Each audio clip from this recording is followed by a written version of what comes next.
이렇게 나눈 다음에 오늘 본문 중에 우리가 꼭 체크해야 될 그 본문만 잠깐 다루고 그다음 나머지로 우리가 결단하는 그 시간을 갖고자 합니다. 먼저 그럼 본문 배경, 제 목소리 잘 들리시나요? 예, 다행이네요.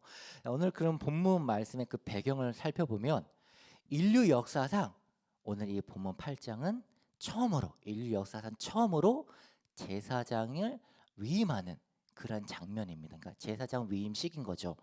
근데 이 제사장 위임식이 진행되는 가운데 되게 거룩하고 되게 또 영화롭고 그런 되게 엄중한 분위기가 흘러가고 있습니다. 그리고 되게 절차를 지키는 가운데 착착착착 진행되고 있는데, 근데 이 장면이 되게 의아해요. 그러니까 이게 이렇게 착착착 진행되는 거 이거 자체가 이상한 거예요. 왜냐하면 레위기만으로는 이게 되게 이 장면이 이 8장 자체가 말이 안 된다라는 거죠. 왜 그럴까요? 뭐가 문제가 있을까요? 죄송합니다. 새벽부터 눈치 없이 여러분한테 질문을 드렸네. 죄송합니다. 절차가 문제라는 거예요. 절차가. 무슨 말이냐면 레위기 그 제사장 임명식이 순조롭게 진행되고 있는데 레위기 어디를 보더라도 1장부터 27장까지 어디를 보더라도 제사장 위임식에 대한 절차를 설명해 주는 내용이 없어요. 생각해 보세요. 한 가지 예를 들자면 우리 담임 목사님 천빙하는 얘기를 한번 좀 생각을 해볼게요. 담임 목사님 천빙할 때 아무렇게나 하지 않죠. 되게 합법적이고 되게 엄중한 절차와 갖가지 이렇게 어떤 검증한 과정을 거칩니다. 어떤 자격 요건뿐만 아니라 많은 부분들을 검증하고 또 이제 모시고 어떤 절차를 따라서 다 이렇게 진행됩니다. 그게 이제 담임 목사님 천빙할 때의 그런 과정인데, 하물며 인류 역사상 처음으로 제사장 위임식이 시작되는 것입니다.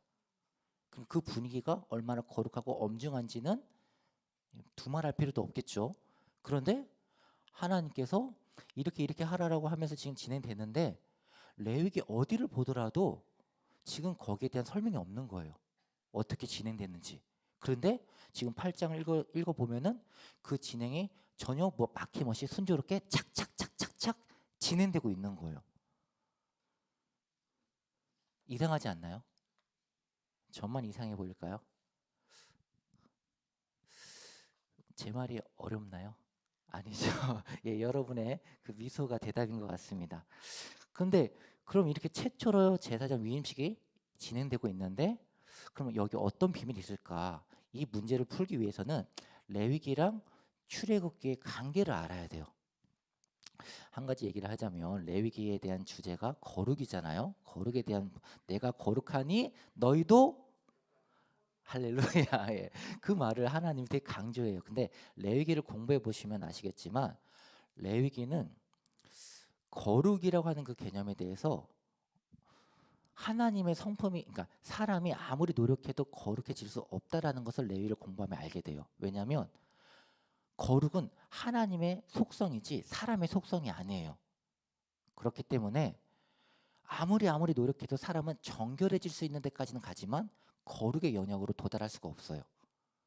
그런데 레위기 1장부터 27장까지 아무리 찾아봐도 하나님이 내가 거룩하니 너희도 거룩하라고 했는데 그 방법을 알려준 데가 없어요.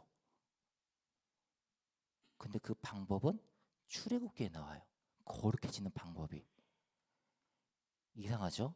우리가 레위기 1장 1절 말씀 한번 좀 볼게요. 여러분 레위기 1장 1절 말씀 한번 좀 펴주시겠습니까? 레위기 1장 1절 말씀 제일 앞에 뭐라 써 있는지 함께 보겠습니다. 시작. 여호와께서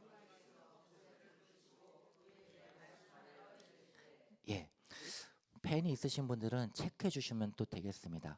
우리 성경 번역에서는 제일 앞에 레위기 1장 1절 제일 앞에 나오는 단어가 뭐죠? 여호와께서죠. 감사합니다. 이 단어가 어떤 단어냐면은 히브리 말로 와이크라라는 말이에요. 와이크라. 이게 무슨 말이냐면 그리고 그가 부르셨다라예요. 그리고 그가 부르셨다. 그러니까 우리나라 번역에는 생략되어 있는데 원어적으로 토라에 나와 있는 원어적으로 보면은 그리고라는 말이 원래 앞에 제일 먼저 나와야 되는 거죠. 그러니까 그리고 여호와께서 해막에서 모세를 부르셨다. 이게 정확한 번역이 되는 거예요. 그럼 여러분, 그리고라는 말을 저한테 한번 집중해 주시겠습니까? 그리고라는 말이 있다라면 앞에 어떠한 내용이 이어진다라는 말이겠죠. 그럼 레위기 1장 1절 앞에 있는 내용은 뭘까요? 그쵸. 출애굽기 40장 내용인 거예요. 출애굽기 그럼 40장이 어떤 내용인가요? 출애굽기 40장에는 하나님께서 말씀하신 대로 성막이 완성이 됩니다. 완성이 되니까 하나님의 영광이 임합니다. 근데 그 영광에 모세가 성막 안으로 들어갑니까? 못 들어갑니까? 못 들어가고 바깥에서 멀뚱히 서가지고 끝납니다. 하나님의 영광 가운데 못 들어가요. 이 부분도 묵상하면 정말 놀라운 은혜가 있는데 여러분 모세가 누굴까요? 잠깐만 설명드리자면 모세는 시내산에서 하나님과 얼굴을 맞대면서 이야기를 했던 그 인물이 바로 모세입니다. 그러니까 하나님과 처음 보는 사람이 아니에요. 그런데 하나님의 이제 성막이 완성되니까 그 자리에 들어갔습니까? 못 들어갔습니까? 못 들어가요. 하나님의 영광에 가면은 그냥 죽어버릴까 겁나서 못 갑니다. 그 위험 앞에 그냥 그 압도돼 버린 거죠. 그런데 레위기 1장 1절에 뭐라고 말합니까? 그리고 여호와께서 해막에서 모세를 부르시고 모세야 들어와라 라고 말하는 거예요. 성막 안으로. 이해가 되시죠? 그러니까 출애굽기랑 레위기랑 떨어진 책일까요? 이어지는 책일까요? 예. 그래서 토라에서는 이어져서 우리는 이거를 지금 나눠 가지고 탁탁 보는데 이스라엘 랍비들뿐만 아니라 모든 사람들은 그들은 이거를 같은 책으로 이어지게 봅니다. 그렇게 보게 되면은 우리가 오늘 본문을 이해하는데 정말 중요한 그 열쇠를 그러면 이제 갖게 되는 것입니다. 다시 한번 언급드리지만 출애굽기와 레위기는 이어진 책이다. 하나의 책이다라는 것을 꼭 기억해 주시기 바랍니다. 그럼 오늘 레위기 8장 오늘 이 8장을 이해하기 위해선 어떤 부분을 찾아봐야 될까요?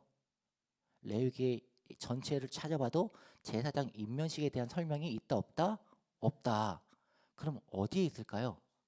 맞아요. 출애굽기에 있어요. 29장이에요.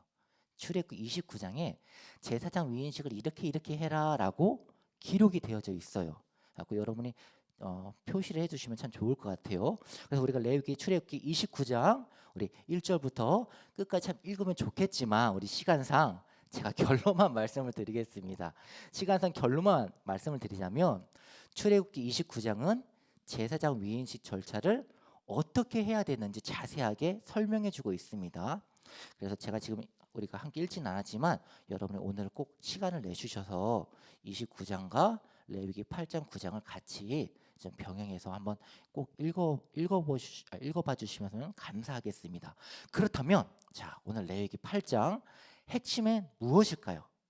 이 하나님께서 이 본문을 통해서 우리한테 하시고자 하는 말씀은 무엇일까요? 이 부분을 알려면 당연히 이제 출애굽기를 알아야 돼요.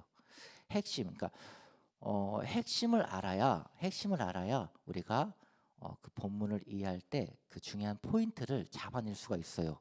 참고로 제가 출애굽기라 말을 해도 여러분이 이제 레위기도 같이 포함해서 그렇게 기억을 하셔야 되는 거예요. 레위기랑 출애굽기는 다른 게 아니라 전체적인 것이기 때문에 그럼 이제 출애굽기의 그 핵심은 무엇이냐? 우리가 출애굽이라고 하는 그 단어에 압도돼서 우리 홍해 사건, 출애굽한 사건이 출애굽의 핵심이다라고 그렇게 우리가 이제 이해하기가 쉬운데, 근데 그렇지가 않습니다. 출애굽의 핵심은 시내산 언약입니다. 출애굽의 핵심이 뭐라고요? 예, 감사합니다. 시내산 언약이 핵심입니다. 그래서 출애굽기와 레위기 전체에 대한 핵심은 이 시내산 언약에 대해서 우리가 이해를 했을 때 정확하게 그 맥을 붙잡고 이해가 풀리게 된다라는 것이죠. 그래서 이 부분에 대해서 하나하나 짚어가면 참 귀한 시간이 되겠지만 우리가 시간상 좀 죄송하지만 그 가정은 생략하고 결론만 제 결론만 쫙 이렇게 좀 나누고자 합니다. 선지서를 보면은 하나님께서 이제 17권의 선지서들을 보면은 하나님께서 언약을 얘기를 할 때 항상 이 본문을 언급을 하면서 얘기를 합니다.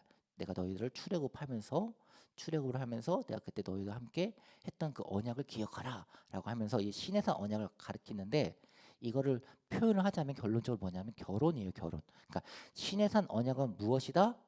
결혼. 예. 더 정확히 말하면 결혼식이 되는 것이죠.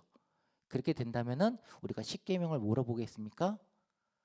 결혼 서약서로 그렇게 비유를 할 수가 있겠죠. 자, 중요한 건 그러니까 시내산 언약은 하나님과 이스라엘이 결혼하는 장면이다라고 이해를 하게 되시면 됩니다. 그렇게 되면 출애굽기와 레위기 부분이 확 틀리게 되는 이제 하나의 그 중요한 그 맥을 잡게 됩니다. 그래서 출애굽기 19장부터 24장 내용의 시내산 언약, 이게 결혼식인데, 그럼 결혼을 왜 하죠? 맞아요. 같이 살라고, 함께 있고 싶으니까 결혼을 하게 되는 것입니다.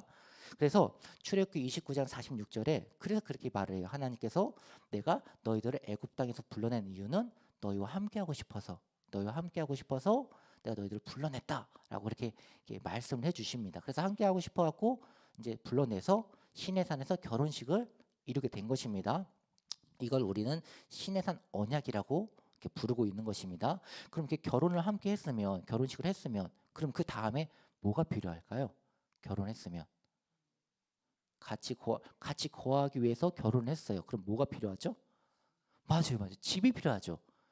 이 집이 성막이에요. 성막. 그래서 신해상 언약을 치룬 다음에 24장이 끝난 다음에 곧장 성막에 대한 얘기가 나온 이유가 바로 그래서 그런 거예요. 그래서 출애굽기에서 24장 이제 끝나고 25장부터 이제 31장까지 이렇게 성막을 지어라라고 얘기가 나온 이유가 그러한 이유인 거죠. 같이 거할 집을. 그리고 그 같이 나오는 성막뿐만 아니라 제사장 얘기도 같이 나오게 돼요. 제사장도 이렇게 해라라고 하는데, 결혼이라고 한다면 이렇게 비유를 할 수가 있겠죠. 내가 이렇게 신혼집을 치르고 싶어. 신혼집을 이렇게 만들고 싶어. 그리고 너는 내 신부니까 이렇게 준비했으면 좋겠어라고 말하는 게 이제 25장부터 31장까지 내용인 거예요. 근데 그렇게 나고 난 다음에 이제 32장부터 40장까지 이제 모세가 하나님 말씀해 주신 그대로 다 만들어요. 성막을 만들어요. 성막을 딱 만들고 나니까는 이제 거기 40장에 하나님의 영광이 딱 임하면서 출애굽기가 끝나요. 그럼 출애굽기를 계속 잘 읽으셨다라면은 이런 질문이 생기게 되는 거죠. 25장부터 31장까지 성막과 제사장이 어떻게 해야 될 것인지 말씀하셨다면, 성막은 그래서 쭉 만들었어요. 그럼 뭐가 빠졌죠? 제사장이 빠졌잖아요. 출애굽기 내용에서 보면은 제사장은 이렇게 하라고 다 했는데 성막만 나와 있고 완성하고 제사장은 빠져 있어요. 왜 그럴까요? 제사장은 레위기 8장에 완성이 여기서 나오니까. 그러니까 출애굽기와 레위기가 떨어진 게 아니라 이어진 거예요. 이해가 되시죠? 그러니까 이게 되게 중요한 패턴인데, 시내산 언약이 있고 난 다음에 하나님은 청사진을 보여줘요. 이렇게 하라 청사진을 보여주고, 그리고 그것을 그대로 완성을 해요. 완성을 하고 나면 하나님의 영광이 나타나요. 그래서 하나님의 성막을 이렇게 만들어라. 그래서 하나님 그대로 완성을 하니까는 하나님의 영광이 나타났어요. 똑같이 제사장도 이렇게 하라라고 말씀하셨고 8장에서 그대로 진행하니까 9장에서 하나님의 영광이 나타나게 되었어요. 앞에 그다음에 레위기 1장부터 7장까지 제사에 대해서 청사진을 보여주고, 그리고 8장 9장에서 그 제사를 실제로 하니까 하나님의 영광이 나타나게 되었어요. 똑같은 패턴의 똑같은 구조인 거죠. 이런 반복된 구조로 지금 출애굽기부터 딱 레위가 되는 것인데, 그래서 이 패턴이 오늘 말씀의 결론입니다. 레위기 8장을 통해서 그럼 결국 어떤 말씀을 하고 싶으냐? 시내산 언약을 잘 기억해 주시기 바랍니다. 시내산 언약을 비유하자면 뭐로 비유할 수 있다고요? 맞아요. 결혼식. 그리고 결혼식이라고 한다면은 그 신혼방에 아무나 드릴 수는 없는 거죠. 아무나 드릴 수는 없는 거예요. 아무나 드릴 수 없기 때문에 하나님이 내 부인으로 내가 너를 맞이했는데 네가 이렇게 했으면 좋겠어. 나와 이 집에서 살기 위해서 네가 이렇게 준비했으면 참 좋겠어라고 말한 게 31장부터 쭉 내용인 거고 실제로 그렇게 행한 게 레위기 8장이라는 거예요. 그래서 우리가 8장 1절 말씀, 우리 1절 말씀 한번 읽어볼게요. 레위기 8장 1절입니다. 시작. 여호와께서 우리 9절 끝부분만 읽을게요. 여호와께부터 9절 끝부분입니다. 여호와께서 모세에게 명령하신 것과 같았더라. 13절 끝부분만 읽겠습니다. 여호와께서 모세에게 명령하신 것과 같았더라. 17절 끝절만 읽겠습니다. 여호와께서 모세에게 명령하신 것 같았더라. 21절 끝절만 읽겠습니다. 여호와께서 모세에게 명령하신 것 같았더라. 29절 여호와께서 모세에게 명령하신 것 같았더라. 36절 마지막 여호와께서 모세를 통하여 명령하신 모든 일을 준행하니라. 아멘. 지금 이게 어떤 그림인지 이제 아시겠죠? 지금 이게 그러니까 이 8장을 이제 레위기 8장 요걸 이해를 하려면 시내산 언약 그거를 배경을 이해를 해야 돼요. 그래야지 이게 이해가 되는 거예요. 이제 이해가 돼. 그래서 이제 9장에 보면 그래서 하나님의 영광이 이제 충만하게 되는 이제 그 장면이 나오게 되는데 그래서 오늘 말씀 이 8장 내용을 보기에 동일해요. 하나님께서 우리를 예수님을 통해서 신부 삼아 주셨잖아요. 우리를 신부 삼아 주셨어요. 자녀를 삼아 주셨고 그래서 우리한테도 오늘날 동일하게 말씀해 주세요. 내가 너와 함께 거하고 싶어서 내가 내 아들 예수를 십자가에 못 박게 죽게 했어. 그래서 이제 내가 그 피로 너의 모든 허물을 다 덮었기 때문에 이젠 내가 너와 함께 할 수가 있단 말이다. 그러니까 네가 너도 나와 오늘 함께 했으면 좋겠다 라는 그러한 이제 초청의 말씀이라는 거죠.